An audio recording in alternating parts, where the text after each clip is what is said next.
Vasudevaya. Om Namo Bhagavate Vasudevaya. Om Namo Bhagavate Vasudevaya.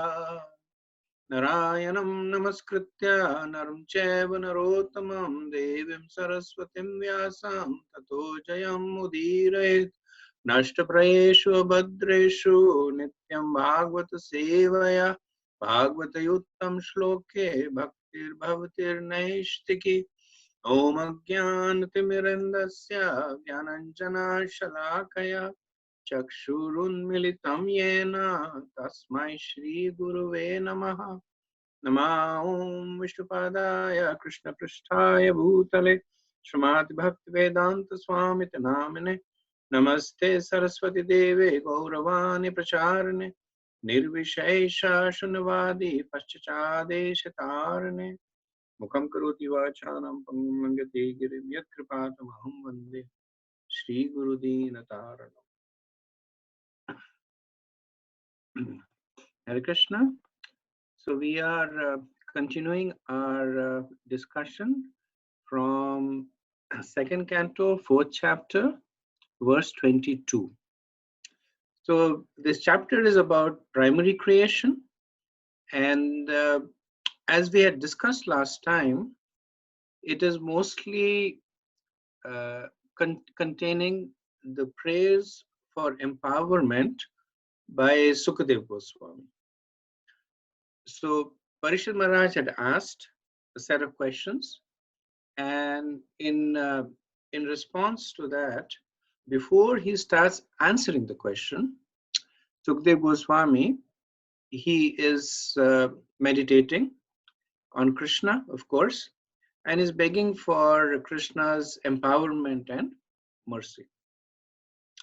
So we will resume from 2:4:22.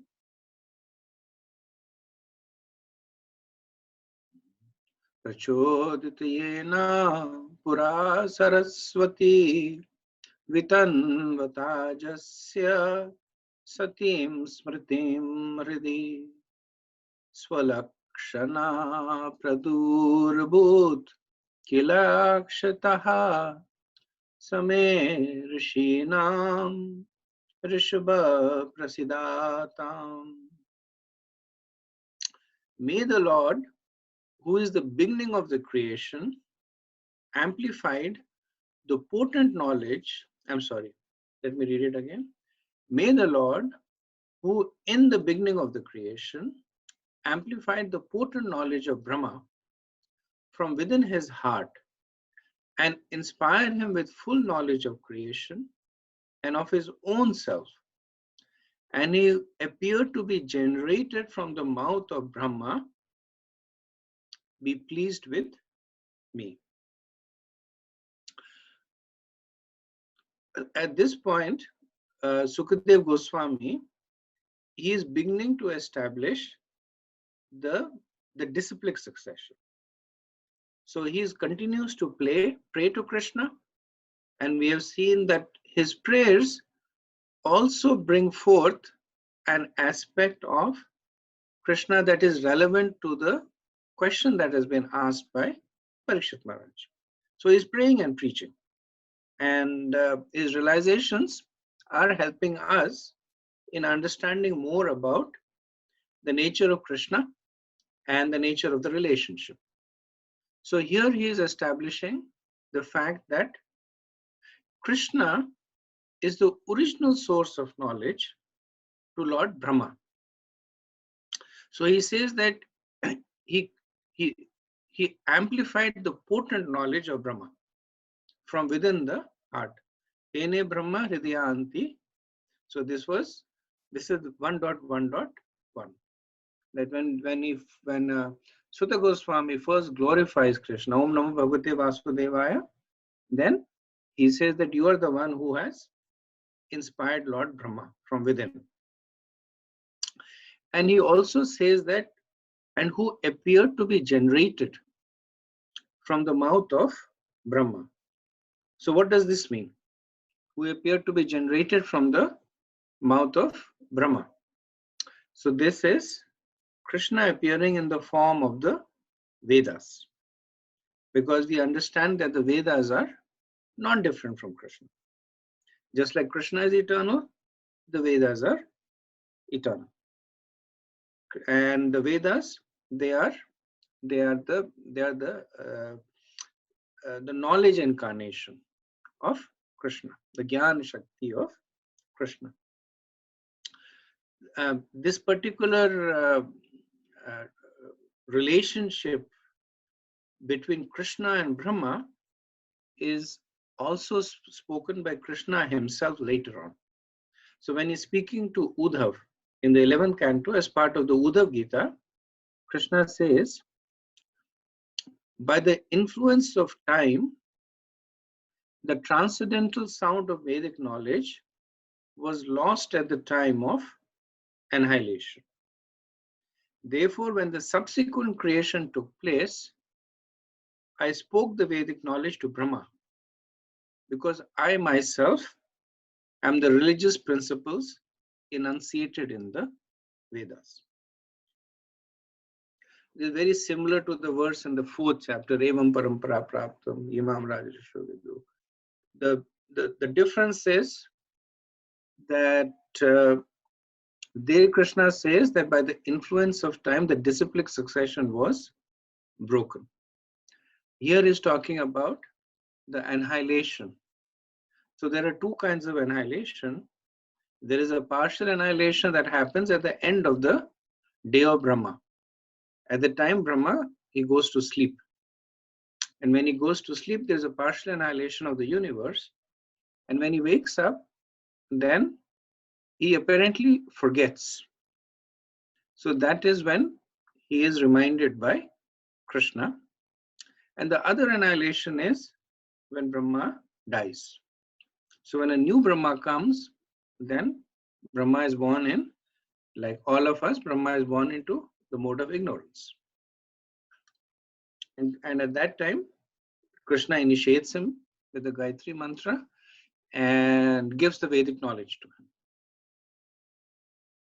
So Sukadeva Goswami here is praying that that just as the Lord made the Vedas flow from the mouth of Lord Brahma, may he also let the descriptions of his pastimes flow from my mouth. Because the Vedas come from Brahma only by the inspiration of Krishna. So he is praying for similar mercy, that by the inspiration of Krishna, may the Bhagavatam flow from my mouth. So he is saying Dhiyampatihi. So Dhiyampati is that inspired by the Lord. Pradurbhut. So Pradurabhut means that knowledge which Saraswati is calling it as Saraswati. Saraswati appeared in the form of Vedas, where Asyataha, from the mouth of Brahma, at the beginning of time. So it says Pura, and Pura is translated as Kalpa. So this verse is talking more about the day of Brahma, which is one Kalpa, ending, and then Brahma waking up the next day. So when the Brahma wakes up next day, he again begins to recreate the universe after the partial destruction. Then that knowledge flows, and it flows because Vitanvata. It flows that because it has been properly revealed by Krishna. So the point is making is that what this knowledge is indicating, Saraswati, that Krishna is the ultimate object of worship. So Srila Prabhupada in the purport says that Sukadeva Goswami is praying to the Lord by dint of being inspired from within by the Lord, so that he could rightly explain the facts and figures of creation as inquired by Maharaj Parikshit. A spiritual master is not a theoretical speculator like the mundane scholar, but he is Shrotriyam Brahmanishta. So Shrotiyam Brahmanishtam means that Shruti, right? So Shruti is that he is established in the disciplic succession. He is hearing Brahmanishtam. He is hearing the absolute truth, and he is repeating that for the benefit of his disciples and the other audience. So Sukadeva Goswami has been asked by Parikshit Maharaj to describe how the Lord interacts with his energies. So the question that he is really asking is that, because the interaction of the Lord with his energies could also be a theoretical question. And we can clearly understand that at this point, Parikshit Maharaj, his real question is that how can one get out of this material world and go back to Godhead? So Parikshit Maharaj is not really interested in the creation of the material world. What he is interested in is that from this creation, how can I understand the process of getting out of it? So if somebody is caught in a net, or somebody is caught in a maze, then how can the person get out of the maze if he understands the structure of the maze, that this is how it is set up? So then he can find a way out. So that's the reason that Sukadeva Goswami has been asked these questions at this point. Also because, as we discussed last time, that Parikshit Maharaj wants us to appreciate the greatness of Krishna. That this universe that bewilders us, this universe that we consider to be magnificent, and the universe that we consider to be limitless, is actually a minor creation of Krishna. He does not even create it himself. He delegates it. And finally, Karnodaksha Vishnu, how does he create the universe? He simply breathes. And just by his breathing, the universe is created. So when we understand this, that the great universe that we are so much enamored with is just nothing for Krishna, then we can understand how great is Krishna.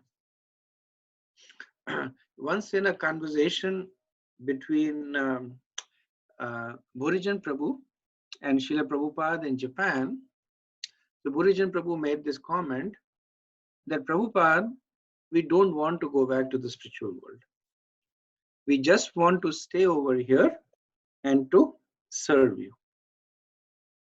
And Prabhupada said, don't make me stay here to accept your service. On the advanced stage, only desire is to serve Krishna. This means we are already in the spiritual world. So it's an interesting comment that Srila Prabhupada made, that if one is desiring to serve the Guru, at that point, the person is already in the spiritual world. It does not matter that he still has a body made of 5 elements, still has the modes running around him. Otherwise, Prabhupada said, don't make me stay here don't make me stay here to accept your service. So this is another point that Srila Prabhupada would make, that when the Guru takes a disciple, then because the responsibility of the Guru is to liberate the disciple, until the disciple is liberated, the Guru continues to come back to the material world. And Prabhupada would always often tell his disciple that you perfect your life and go back. Otherwise, you'll make me come back again. So don't do that. But here it's in a little bit different context, where Prabhupada is saying that once you understand how this material world is interacting with one another, you can stay in this world and not be of this world. Only if you are in that situation, then aspire to stay. Otherwise, Prabhupada said, you will just make me come back again and again. So in these verses from 22 to 25, which pretty much will take us to the end of the chapter, Sukadeva Goswami is directly praying for empowerment. The earlier set of verses was Sukadeva Goswami glorifying Krishna. And then we saw that in his glorification, there was also a description of the greatness, the opulence of Krishna as related to what he is going to say. He was talking about the qualities of Krishna that can help us when we meditate on it. How can we understand the potency of the Bhagavatam? So he was glorifying Krishna and also instructing us. And this is the general theme that we see, that when great personalities, they ask for something, the ask is always preceded by genuine glorification. When the Devas are there at the bank of Shivdaksha ocean, then there's chant the Pushta Shukta prayers, which is and glorification after glorification of Krishna. They then give personal glorification. Then they ask for something.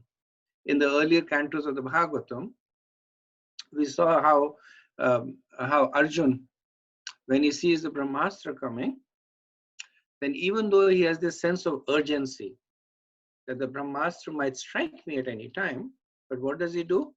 He first turns and prays to Krishna. And then he sees there is a Brahmastra coming. What should I do? And this is not just for Krishna. We will see that between any great personalities. When Narad Muni is asking Lord Brahma, when Vidur is asking Maitreya, we see the same pattern. That there is genuine appreciation, there is prayers, there is inquiry in a submissive mode, and then there is again a sense of gratitude here. So having prayed to Krishna, now Sukadeva Goswami is asking for empowerment. What is he saying? Let me be inspired in the heart. Let my knowledge be awakened. Let Krishna inspire me. So this is the process. We get knowledge from outside, and we get inspiration from within. So whenever we are genuinely seeking knowledge, then our prayer is that let the knowledge come, but let the inspiration also be there. Otherwise, knowledge is just dry. There's no value. There's no value to the knowledge. So the knowledge is in a way there to remind us, because all this we already know. So the knowledge actually is in a way to you're going down the street and you have forgotten your friend's address, and then you start looking at different milestones, and you say, yes, I remember there is this tree, I need to take a left, and based on that, then you reach the correct address. So that's what this knowledge is. But ultimately, what we need to go to Krishna is the inspiration from within, which actually comes from the super soul. So it is the super soul that inspires the devotee. And that's why when we chant the Gayatri, for those who are Brahman initiated, we say no prachodaya. So no prachodayat is a prayer to the super soul, that please inspire me from within to understand the knowledge that I am getting from without. One of the meanings. Gayatri mantra is probably one of the most, what do they say, the most overloaded mantra. That there are so many interpretations of the Gayatri mantra. There is a Karma Kand where it's a prayer to Suryadev. There's a Vaishnava interpretation, where it is a worship to Lord Vishnu. Even within the Vaishnava interpretation, the mantras are the mantra can be uh, depending on the way the Sanskrit is interpreted. Okay, so we will do the next verse, 2:4:23. Bhuter mahadbe ye mahapuro vibhur nirmaya shete yadamo shupurashaha bhungte gunan sudashatmakaha salankrishta bhagavan vachamsi me. May the Supreme Personality of Godhead, who enlivens the material created bodies of the elements by lying down within the universe, and who, in his Purush incarnation, causes the living being to be subjected to the 16 divisions of material worlds, which are his generator, be pleased to decorate my statements. So once again, when Sukadeva Goswami is praying for empowerment, he is also beginning to answer the question of Parikshit Maharaj. So Parikshit Maharaj asked him that how is the material world created? And essentially this is the answer to it, that the Purusha Avatar, it's the beginning of the answer, which will get expanded later on. But we see the expertise of Sukadeva Goswami as an instructor, that he's accomplishing so many things. He's praying, he's glorifying, he's giving knowledge about the tattva, and now he's also begun to seed the answer. So this verse, of course, it demonstrates Sukadeva Goswami's complete dependence on Krishna. So the point that he's making is that just as the Lord, after creating the human bodies, Imapuro, from the Mahatattva, he personally resides in them. Shete as Paramatma, as Amushu. Then may the Lord also reside in the words that he creates. So so he is drawing this analogy. So what does Krishna do? He creates the world, the material world, and then he personally enters into it and enlivens it.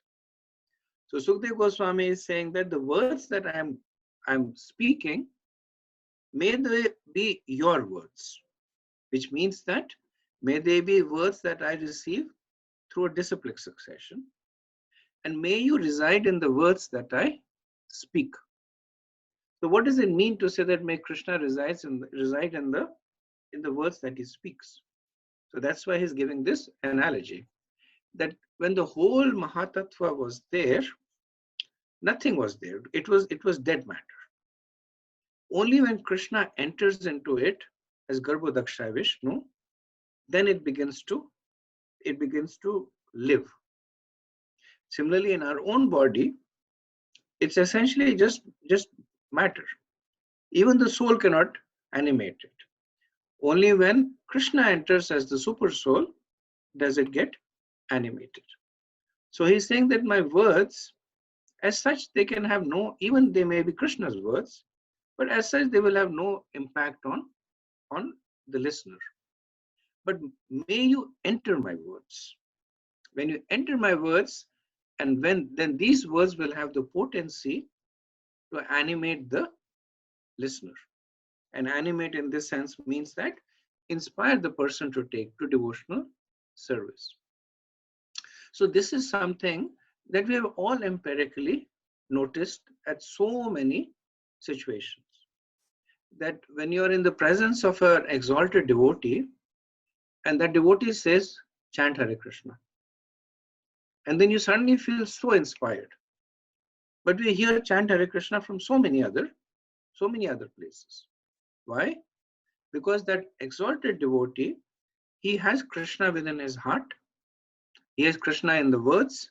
And when the words enter our ear, they animate us. Uh, who was the devotee in Boston? Um,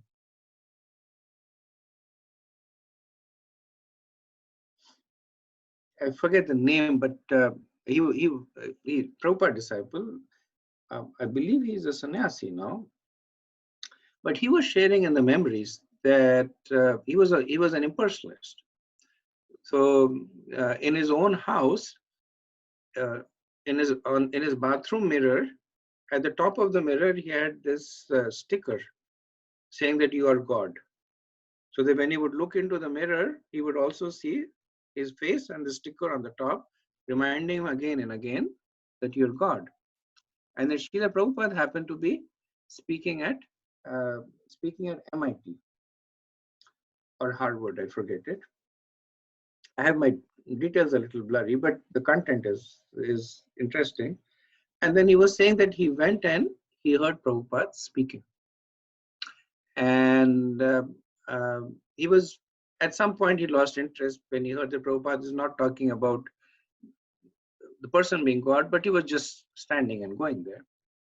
And then at one point, Prabhupada, he said, the problem with all of us is that we think we are God. And he said, Prabhupada looked at him and said that. And he said, those words went into his ears, into his heart. And then that very moment, he realized how stupid he was. And that was the change. Now, so many other people could have said it. But when Prabhupada said it, because he had Krishna in his heart, he had it in his words, and the words made that difference. And we also see that in our own lives. When our Guru Maharaj tells us something, the words have a different sense of impact. When we listen from advanced devotees, sannyasis, they're giving classes. I remember I was in Mayapur once and I was sitting in a class by Vaisheshika Prabhu. And he was, I forget which verse he was talking about, but he was talking about how we should get out of the material world. And I remember everything that he said. It seemed like I was hearing it for the first time. Sometimes we get jaded, right? We sit in class after class and everybody says, you have to go back to Godhead. Next time somebody says, and we say, yeah, heard it, moved on. So we get jaded, right? Especially after you've been practicing for a long time. And that's what surprised me.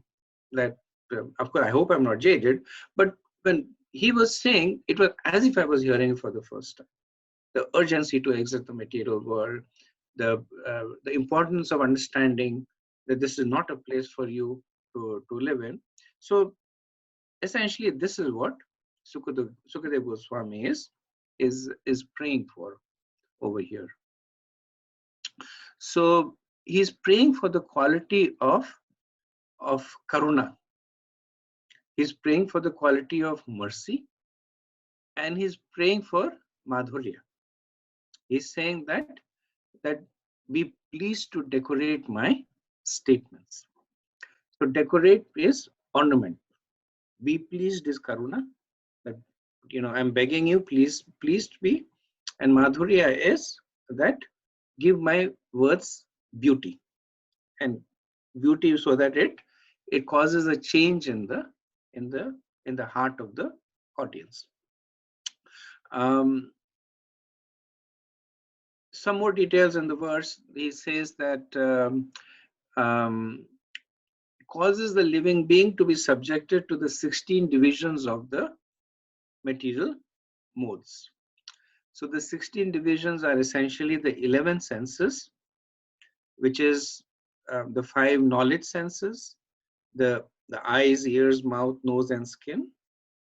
The 5 working senses, which is the hand, legs, anus, genital, and the mouth. So that is 10. And then the 11th sense is the mind.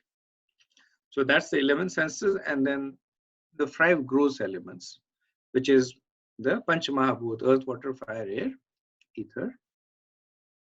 So he's saying that Krishna, he creates the 16 divisions without any contaminations in himself, since he does not directly interact with them, but only through his glance. So he's the generator. He does not actually get his hands dirty, so to speak. He's saying, may such a person who has this greatness enjoy the qualities of my work. Vishwanath Chakravarti Thakur, he opines that the phrase Bhunkte Gunan Shodash Makaha also means that these bodies endowed with ornaments and clothing without the Lord's presence are untouchable by devotees. May my words not be without your presence. So the point that is a slightly different way of understanding the Sanskrit, but the point that he's making is more on the negative side. That the Bhunkte Gunan Shodasha, that the body that is composed of the 16 elements without Krishna is untouchable by the devotees. So may my word not be like that. May my word not be without your presence. Essentially the same thought. Prabhupada explains it from the positive way, that you enter into this world of 16 elements and animate it, and enter into the body and animate it.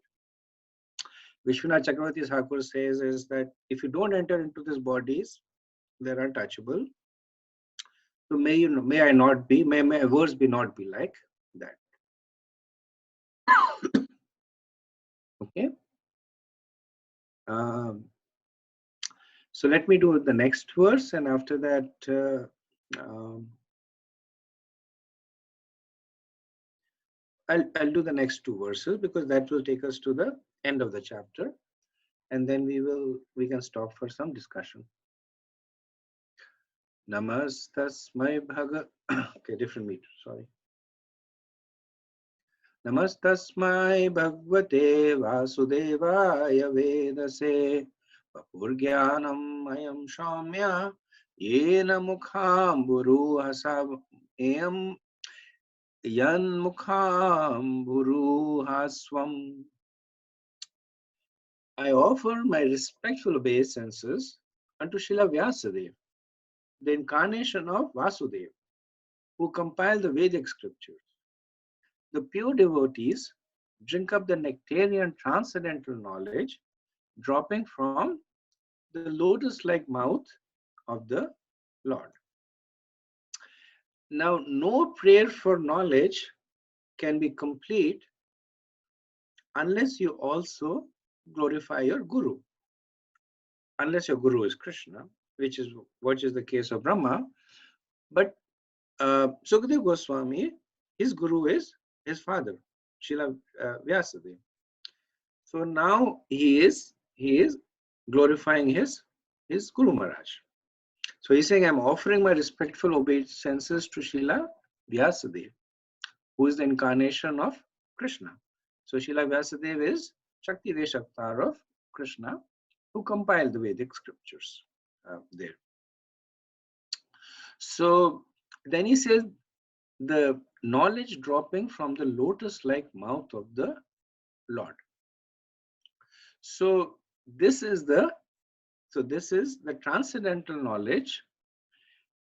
And so here we have to, I guess, see a little bit deeper into what Sukadeva Goswami is saying. So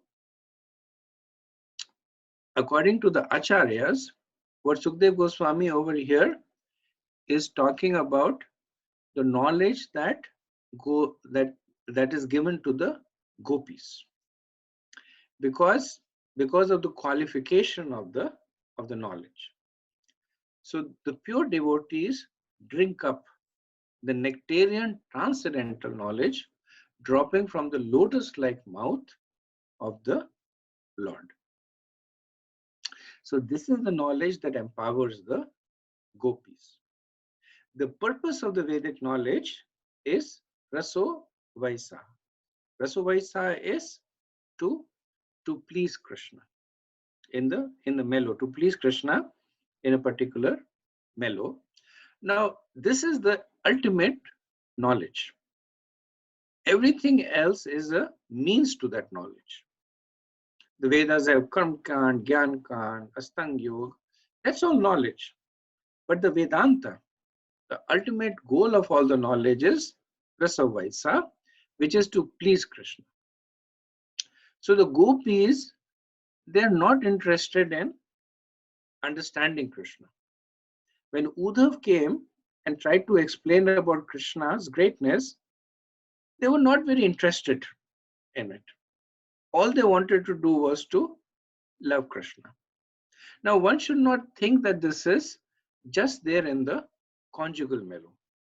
This is actually our Sanatan Dharma. This is actually the eternal nature of the living entities.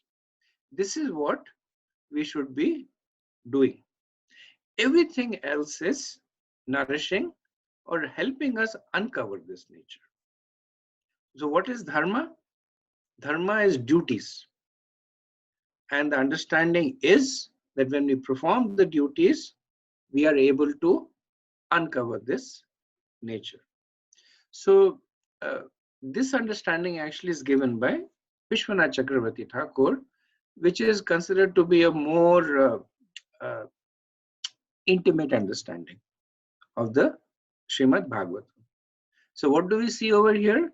We see that Sukadev Goswami, who is the greatest of the Gyanis, is wanting to be the servant of the gopis. This is the understanding given by Vishwanath Chakravarti, which Srila Prabhupada will also comment on in the purport. So I'm going to read the purport, a little long purport, but Srila Prabhupada connects the two things. So what does Prabhupada say in the purport? In pursuance of specific utterance, Vedas say, or the compiler of the system of transcendental knowledge, Srila Sridhar Swami has commented that the respectful obeisances are offered to Srila Vyasadeva, who is the incarnation of Vasudeva. Srila Jiva Goswami has agreed to this. But Srila Vishwanath Chakravarti Thakur has made a further advance, namely that the nectar from the mouth of Lord Krishna is transferred to his different consorts, Saumya, and thus they learn the finer arts of music, dance, dressing, decorations, and all such things which are relished by the Lord.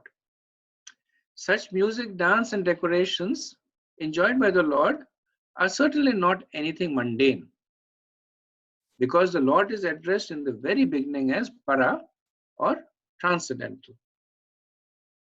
This transcendental knowledge is unknown to the forgotten conditioned souls. Srila Vyasadeva, who is the incarnation of the Lord, thus compiled the Vedic literature to revive the lost memory of the conditioned soul about the eternal relationship with the Lord. One should therefore try to understand the Vedic scriptures or the nectar transferred by the Lord to his consorts in the conjugal humor from the lotus-like mouth of Vyasadeva or Sukadev Goswami. By gradual development of transcendental knowledge, one can rise to the stage of the transcendental arts of music and dance displayed by the Lord in his Rasa Leela. But without having the Vedic knowledge, one can hardly understand the transcendental nature of the Lord's rasa, dance, and music. The pure devotees of the Lord, however, can equally relish the nectar in the form of profound philosophical discourses and in the form of kissing by the Lord in the rasa dance, as there is no mundane distinction between the two. So very interesting and deep purport. There are First, Prabhupada makes the point that the ultimate purpose of knowledge is to please Krishna. Then he talks about the relationship between Krishna and gopis. So the knowledge that Krishna gets from the gopis get from Krishna is the knowledge that they can use to please Krishna. So Prabhupada says the knowledge of singing, dancing, dressing, conversing, these are all the knowledges that the gopis use in their service to Krishna.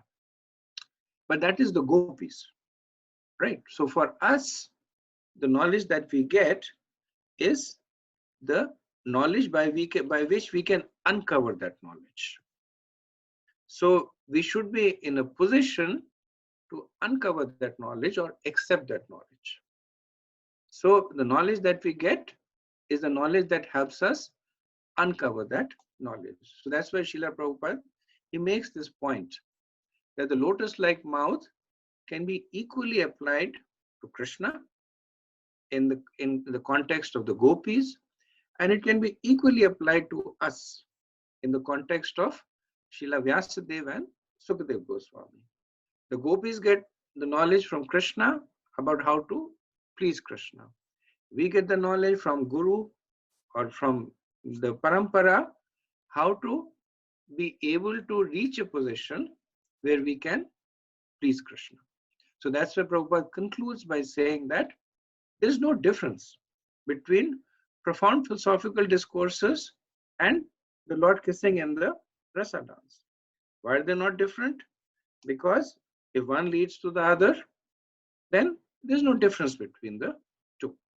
Maybe in the when you're within that stage, you can see the difference, but ultimately there's no difference. The holy name and Krishna are non-different because the holy name takes you to Krishna. So non-different, right? So that's why Prabhupada makes this point. Okay, we'll do the next verse, which is the last verse in the chapter, and then I'll quickly go over the or after that I'll stop our discussion. I'll quickly summarize the chapter, and we should be able to start with the 5th chapter. So we're making good progress in the second canto. The second canto is 10 chapters. So 5th chapter takes us to half of the second canto, and hopefully we should be able to finish the second canto shortly. 2.4.25.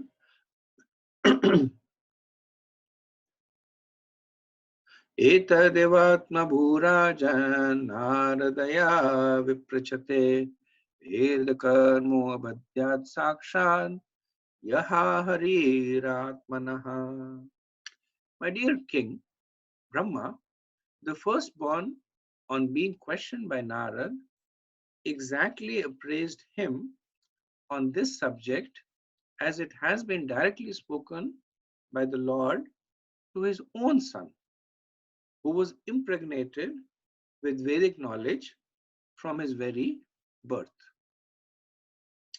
So now Sukadeva Goswami, he has glorified Krishna, he has prayed to him for empowerment, he has prayed to his Guru for empowerment. Now he is ready to answer the question that has been placed by him before by Parikshit Maharaj. And important to understand the mood that now he is establishing the disciplic succession. What is the disciplic succession? That this knowledge originally came from Krishna. From Krishna, it was impregnated into Brahma from his very birth. So we know that Krishna initiated Brahma and gave that knowledge. Then this knowledge from Brahma went to Narad. And the context was that Narad asked him the question and Brahma answers the question. And Sukadeva Goswami is now relaying this information. Now, what is absent over here, which is implicit, is that this conversation was relayed to Sukadev Goswami by Srila Vyasadeva. So, and because Srila Vyasadeva has already been established in the previous verse as a compiler of the Vedas, as the person who has given this knowledge, it's not being repeated for the sake of succinctness. But one can understand with the context of the previous verse that this conversation was recorded and imparted to Sukadeva Goswami by Srila Vyasadeva. So the mood that we see over here is a mood of anupashyati. That he is going to speak what has been, anu means following, what has been spoken before, and he is going to reveal what has been seen before. So he calls Brahma as Veda Garbha. So Veda Garbha means that he is impregnated with Vedic knowledge from birth. So by doing this, he's also indicating that the source where I'm getting my knowledge is impeccable.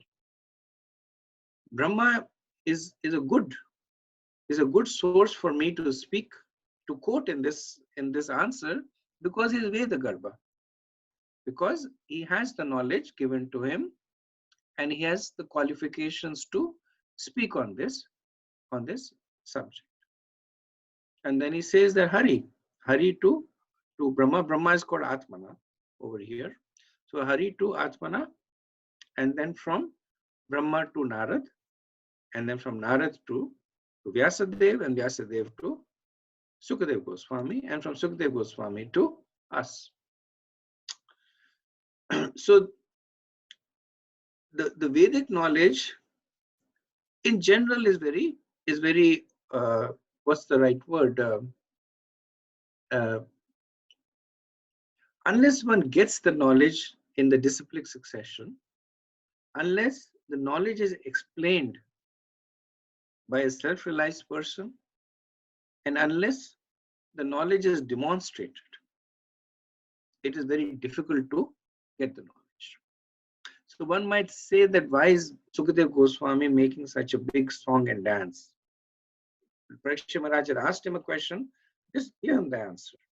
But this is not the process of transferring knowledge. This is not the process of transferring information. This is the process of transferring realizations. That goes from one person's heart to another. And that is why he is going through all this process of purification, begging for mercy, establishing the purity of the knowledge. All that is to inspire the heart of Maharaj Parikshit and us to be open to the knowledge that will be given. So let me stop over here and see if there is any questions or comments. And if you give me just 1 minute, I just have to, I'll be back in a minute. I think there's somebody at the door.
Okay, sorry about that.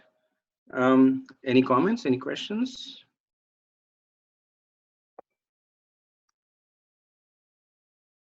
Hare Krishna, Praji. Praji, one question on verse 24, where it's the Prabhupada is talking about development of transcendental knowledge and what it leads to. So in our um, like in our contaminated state, if there is, like, how is that knowledge manifested in our state? Like, I mean, or rather, what would be like the gradual progression uh, of the knowledge that we receive, in terms of, like, how can we judge, or how can we, like, like for our own selves, like, how can we tell if what is manifesting in us, that is that tells us that we have, or we are receiving the knowledge in our heart, not just in our brains, but it's reaching the heart, it's touching the heart. And like yeah, like, I mean, does it necessarily have to come out in the form of music and um, arts, or does it also come out in other forms, or lower forms, or or is there a gradual progression of this manifestation? Okay, thank you. So that's a practical question, and so the progression uh, that Vishwanath Chakravarti talks about and Srila Prabhupada describes is that the knowledge, that the ultimate knowledge is the knowledge that helps us please Krishna.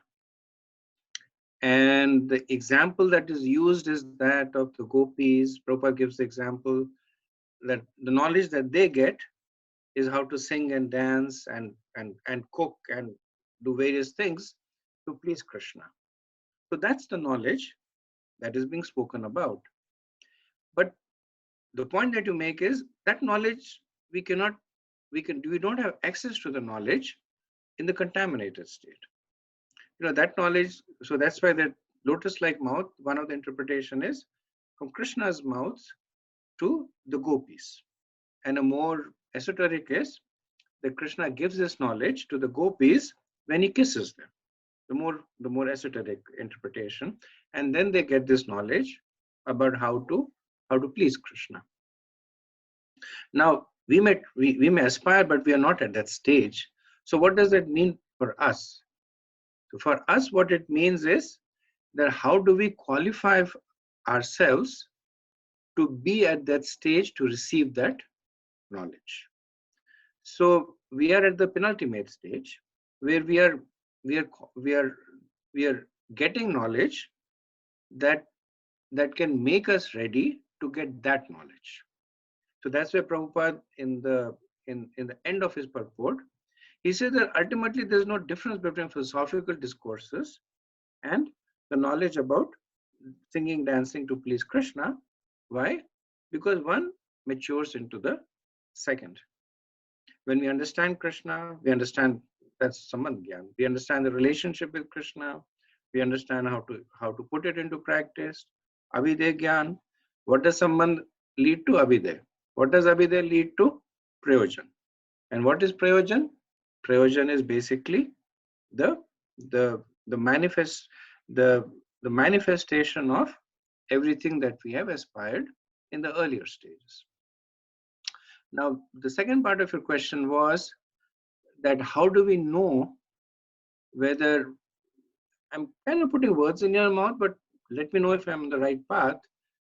I think what you were asking is how do we know that we are not on the path of information gathering, but we are on the path of acquiring knowledge that is actually changing our hearts. Is that an accurate? Um, yeah, Prabhuji, I was just trying to understand, like, I mean, what kind of manifested knowledge will show that we are progressing, At this stage, right? Yeah. So yes, I got your question. So at this stage, the knowledge that the symptom that uh, that the knowledge is making a difference in our heart, it comes in two forms. It comes in form of, the first form that it appears is, how are we interacting with the material world? Are we still following our senses? Are we still aspiring to connect our senses with the sense objects? If we are, then the knowledge is not manifesting in our in our in our heart. We are just gathering information, which a lot of people do. Gyanis do that, right? Some Gyanis do that, not all. So they know a lot about lot, but there is no change. They're still working very hard to connect the senses with the objects. So that's the first thing that we see. That has that resulted in, from a practical perspective, in some form of material detachment. What is the second symptom of this? That is, knowledge is changing our heart. That, are we developing attachment for Krishna and his devotees? So when we talk about Krishna, we talk about Krishna and his holy name, his deity form, his sound incarnation in form of the Bhagavad Gita, Srimad Bhagavatam, Krishna's manifestations in the material world, which is his devotees and the deities. So many ways Krishna is here with us. Are we developing attachment for that? If the answer of both the questions are yes and yes, then we know that there is a change in our heart. If the answer is no and no, then we have a problem. And then we have to basically take guidance from something is going on. Could be one of many things. We may be offending devotees. We may be ourselves not sincere. So it could be multiple things. But that's when we take shelter of sadhu and guru and try to understand what the issue is. But ultimately, these two symptoms are the manifestation of change of heart: material detachment, spiritual attachment. Thank you. Okay. You had also asked me a question, and I had taken it as something I'll follow upon, um, which was a kind of a subtle point that I think it was verse 14, where there was, I made this point, and that Vishwanath Chakravarti says that Krishna is appearing in this. Tat refers to Krishna in the second person, but in the translation, Prabhupada had put him as him, which is in the third person. So you remember the question you had asked? Yes, Roji. Right. So I did a little bit of research, not much, but I don't have a conclusive answer. The premise is still the same. So Prabhupada, in the word to word, he translates Tat into you, and then in the English translation, he translates to him. Vishwanath Chakravarti Thakur, he does make this point. In his translation, he translates to Tat as you, and he makes this point that the you is there to indicate the direct presence of Krishna, and not him, which would indicate that Krishna is distant. So we will see these kinds of things. It does not mean that one person is correct and the other person is incorrect. It just means that they're speaking from their realization. So it does not uh, uh, materially change the verse. The verse is still the same. The interpretation is same. It just adds a little bit of one's own realization. So when we see even the same person talking about verses at different points of time, then like sometimes back I was supposed to give a class on a verse, and then I was basically listening to my Guru Maharajas. At different points, he had talked about the same verse, and uh, different discourses, not drastically different, but different substantively enough to get different aspects of the same verse, which just means that there were different realizations that were being churned over there. So I don't have a definitive answer, but that's the best that I can kind of offer to address the question. Yep, makes sense, Ru. Thank you. Thank you. So, any other questions, comments?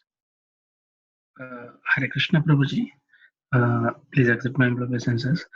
Prabhuji, my question is you mentioned that for delivering the disciple, like the guru once guru will repeatedly come back. But is it the case of an insincere disciple also, Prabhuji? Because if somebody sincerely follows Guru Maharaj's instructions, he is sure to be delivered back to Godhead.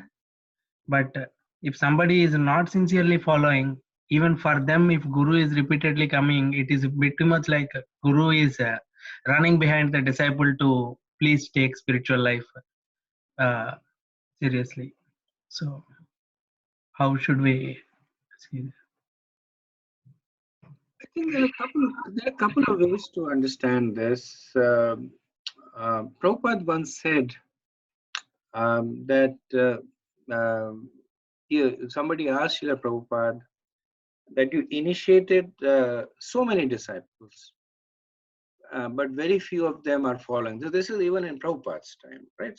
According to some statistics, Prabhupada initiated more than 4,000 disciples. But even at that time, there were only maybe a few hundred or maybe 1,000 disciples. At this time, there are even much lesser disciples. So somebody asked Prabhupada that you initiated so many disciples, but not many are following. What about the others? And Prabhupada immediately replied that they were never my disciples. So the point that is made is that this relationship between the guru and the disciple, it is there as long as the disciple is I'm using your word here, is a sincere disciple. So it does not mean that he's a perfect disciple. As long as he's sincere, he's trying to follow the instructions of the guru, maybe failing, but trying to follow the instructions of the guru, is sincere in his attempt to serve the guru. That relationship is there. But if somebody takes Diksha and the next day he goes and does whatever he wants to do, the person is not a disciple. That's why Srila Prabhupada said, they're never my disciples. Now, this subject in itself, it's a subject that has a lot of nuances in it, right? So, what about a disciple who served Srila Prabhupada for several years and then stopped practicing? Did he stop being a disciple? Will Prabhupada come back for that person? Then the statement that Prabhupada said, "Don't make me come back." According to some understanding, it's the Guru Tattva that he's talking about. That either Prabhupada will come back or Prabhupada will empower somebody else.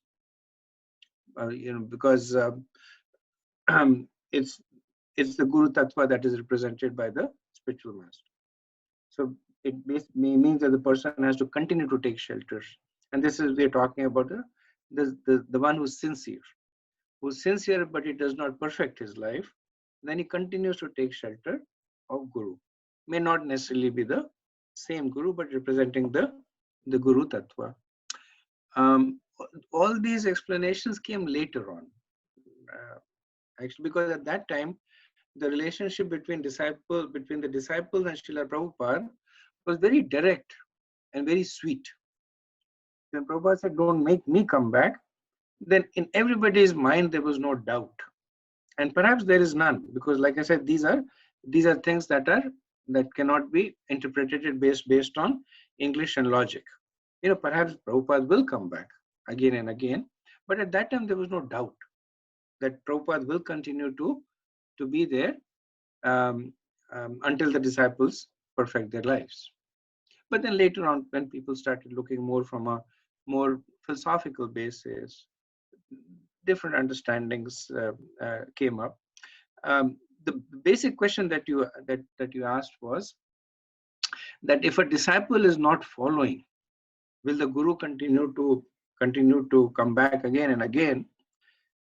Regardless of whether the guru comes back again and again, but this understanding should be there. If a disciple does not follow, he is not a disciple anymore. The guru has nothing to do with it. Gurujan Prabhu talks about this in one of his lecture.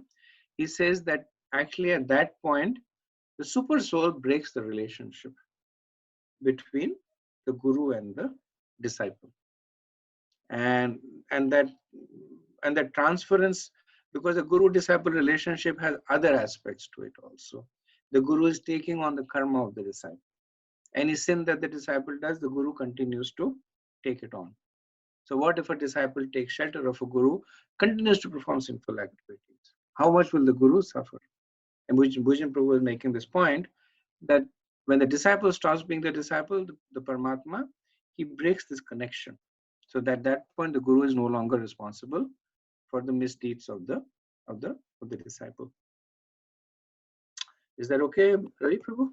Yes, Prabhuji. Thank you very much, Prabhu. Very nice explanation. Even the super soul example, like that is also very helpful, because guru should not be running behind a disciple. It is disciple's responsibility to sincerely follow the guru. Yeah. Thank you very much.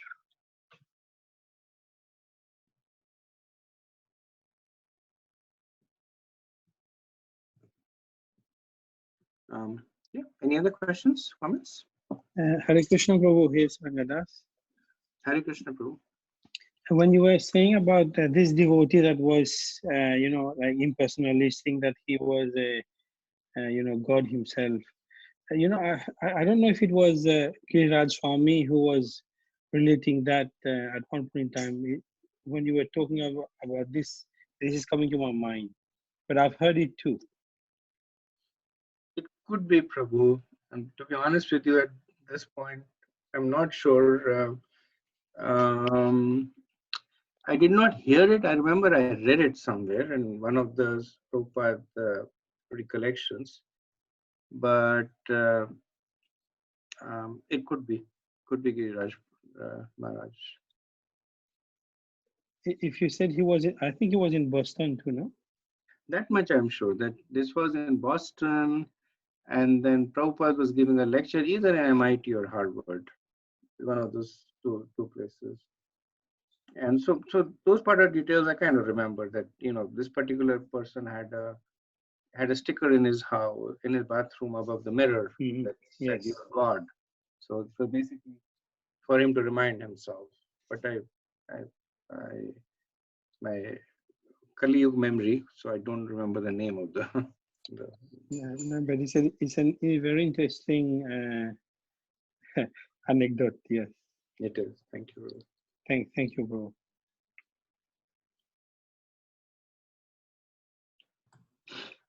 Okay, so if there are no more questions, then let me briefly go over the flow of the chapter, and then we'll start with the next chapter. We'll go over the overview of the next chapter, and perhaps if we have time, we'll start the verses. So the fourth chapter in the second canto is describing the process of creation, and the general outline, the flow in the chapter is that it begins with the glorification of the hearing of the Srimad Bhagavatam. That by hearing Srimad Bhagavatam from an authorized source, one loses attractions for material things, and one develops attraction for spiritual things. So this is also an answer to the same answer to Achyuta's question about how do we know. So the first 5 verses develop this theme of the actual impact of hearing the Srimad Bhagavatam in the heart of a sincere listener. In the next 5 verses, Parishit Maharaj, he puts his question and then asks about the process of creation. So in answer to that, we see that Sukadeva Goswami, he begins by not answering the question, but by glorifying Krishna. So he glorifies the process to attain Krishna, which is his glorification of Bhakti Yoga. And specifically in the process, he glorifies Shravan and Kirtan, the process of hearing and listening and speaking about Krishna. And the process, he says, is so potent that regardless of birth, whether the person is born in the lowest of the circumstances, can become a pure devotee of Lord Vishnu. Then in the next set of verses, we see Sukadeva Goswami requesting for empowerment. So after having done the glorification, he is now requesting for empowerment. And the empowerment is only available to those who humbly surrender to Krishna and the Guru. And this empowerment is the mercy of Krishna as the Paramatma. So that mercy gives the person to speak. That mercy gives the person the intelligence. And because of that mercy, Krishna himself becomes the words.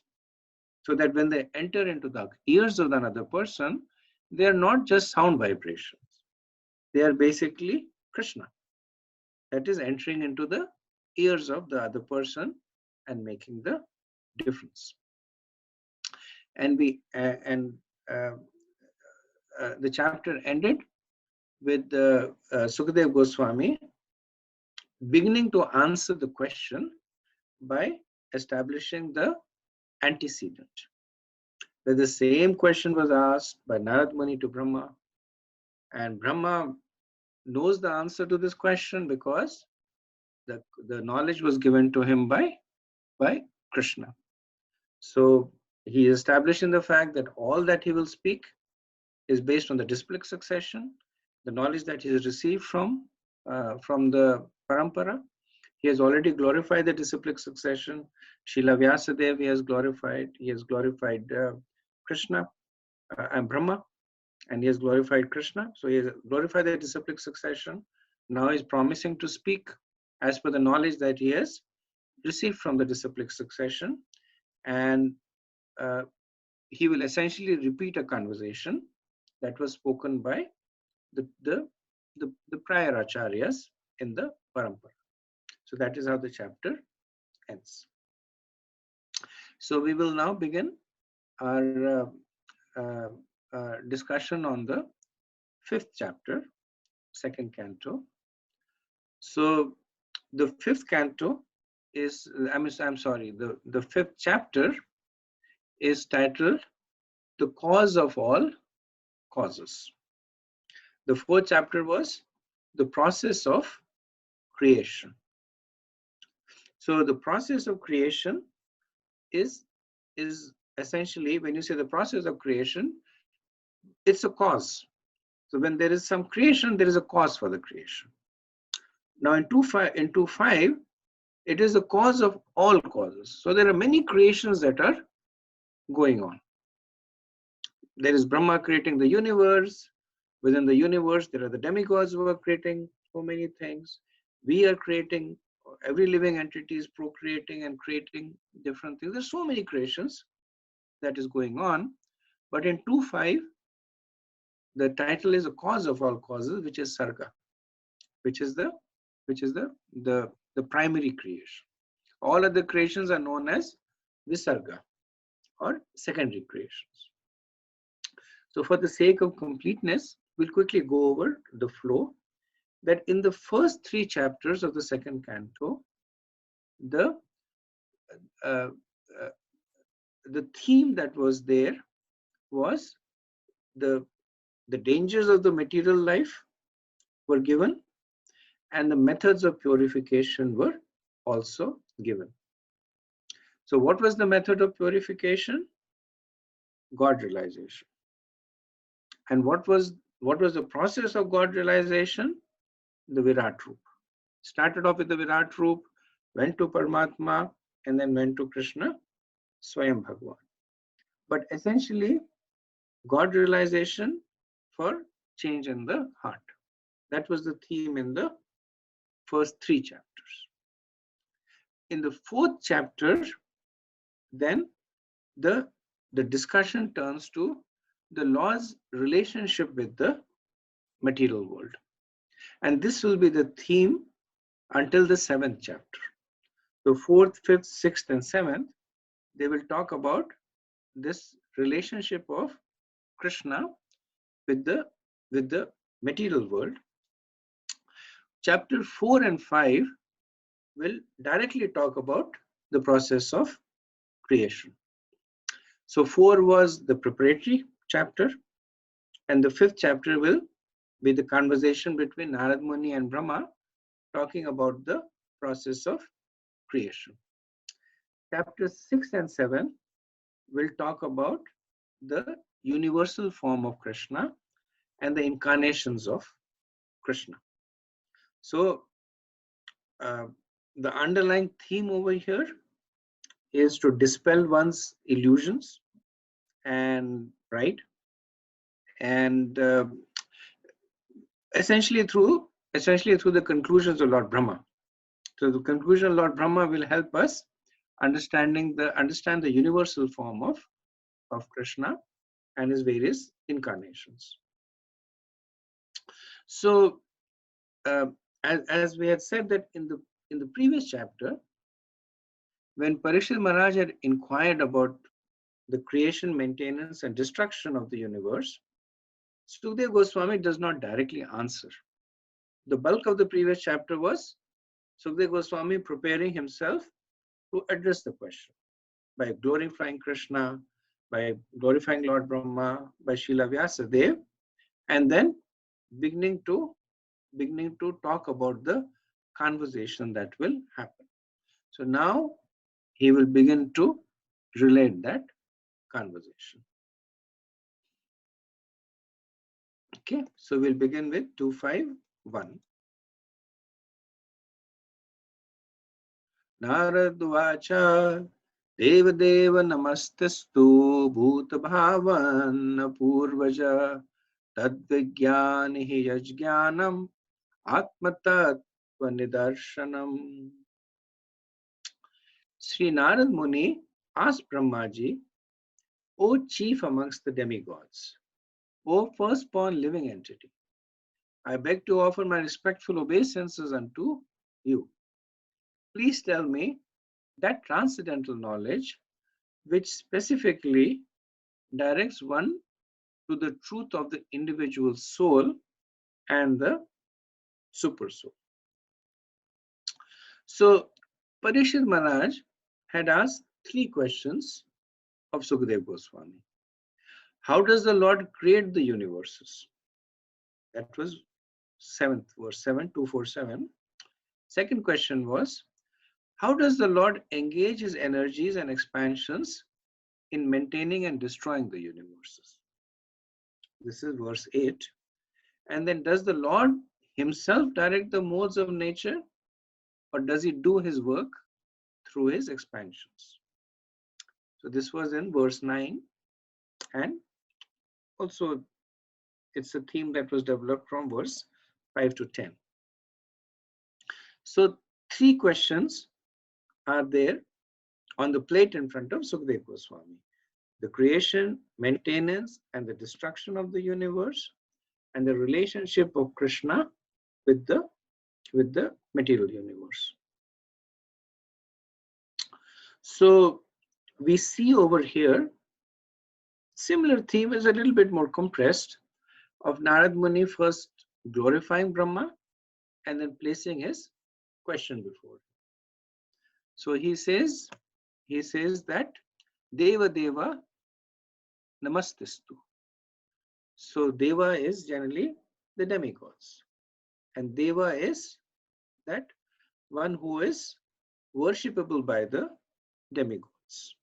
So he has a special position as being because he's the father of the he's the father of the demigods. So just like the devas are to us, he is to the devas.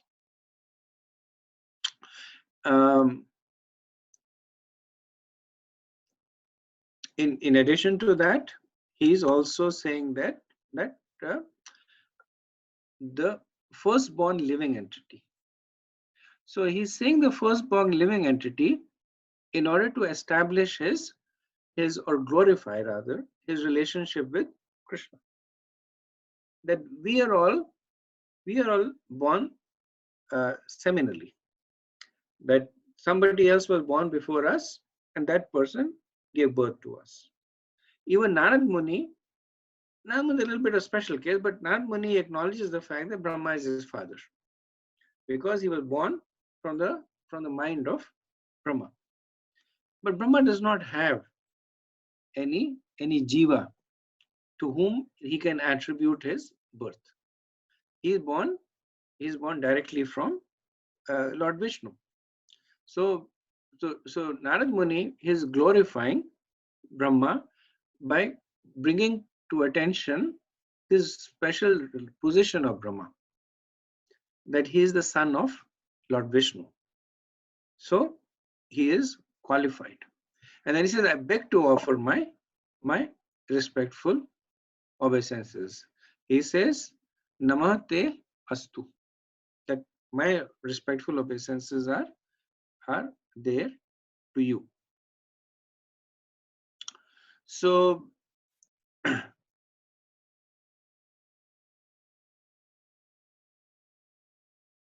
because of these glorifications, Narad Muni is also making the point that Brahma is uniquely qualified to address the questions that Narad Muni will place before him. So he is saying Tat Vigyahi. Tat Vigyahi means that you have realized the truth. So the imperative, the Vigyahi is used as imperative, which means that he's speaking about it in the present tense.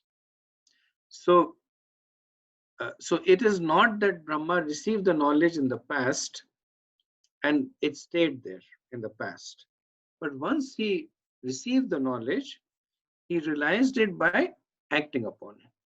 So essentially what Tad Vigyahi means that this is the position of a guru, that there is no difference between the prachar and the achar. Tad Vigyahi means that whatever knowledge that you have been acting upon that. So Vishnu Chakravarti says that he is using it in the present tense, that you, Lord Brahma, know. And the reason that you know is because the knowledge that you received, you realized it, and you have been living your life according to that knowledge. Srila Prabhupada translates Vigyahi, and this, frankly speaking, is more Sanskrit than I know, but I'm translating based on Burijan Prabhu's discussion. So Vishwanath Chakravarti translates it into the imperative, into the present tense. Srila Prabhupada translates it into causative. So causative means that please let me know. So Narad Muni, in continuation with his mood of being differential, is requesting. The guru is never bound to answer the questions of the disciple. So Narad Muni is acknowledging the fact that there is nothing that is forcing you to answer my question, but that Vigyahi. But if it so pleases you, you let me know. And both meanings, they are valid. The point that I was making initially to Achyuta is that they are realizations of the acharyas. They don't take away the essential meaning, they just add their own flavor to the verse. That the first meaning is a glorification of Brahma, that the knowledge that he received has been realized by him in his heart, and the second is an acknowledgement of the position of the disciple, that the disciple must always beg for the knowledge, so that he can jnanam atma tattva nidarshanam, so that he can impart that jnanam, that knowledge, what, Atma Tattva Nidarshanam. So Atma Tattva Nidarshanam is essentially Sambandha Gyan. So he's able to reveal that knowledge about Atma and Paramatma. So Atma refers to both Atma and Paramatma, and Tattva Nidarshanam means that if you can reveal that knowledge. Nidarshanam means that you reveal that Tattva about Atma Jnanam. So knowledge of the self. So knowledge of the self as the Atma, knowledge of the self as the Paramatma, and the knowledge of the self as the servant of Krishna. So which is Sambandha Gyan. Now in response to this, Brahma will explain the creation of the elements to Narad, and he will explain he will talk about the universal form of Krishna with the various planets as his limbs. So this is a little different from the universal form that was discussed earlier on by Sutta Goswami. So here it is more spread out in terms of spatially, more spread out spatially in terms of the various planets as being his various limbs. Okay. I'll stop here. Second verse is a little long verse. I don't want to start it and leave it in between. I think I have a couple of minutes. If there's any questions, we can take them.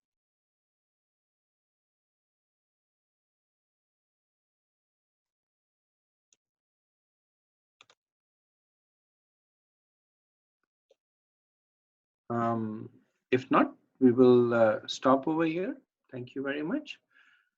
Vanchakalpatarubhayascha kripa sindhubhyev cha patitanam pavanebhyo Vaishnavebhyo namo namaha. Anant Koti Vaishnav Vrind ki jai. Srila Prabhupada ki jai. Nithai Gaur Premanand. Hari Hari Bol. Hare Krishna. Thank you.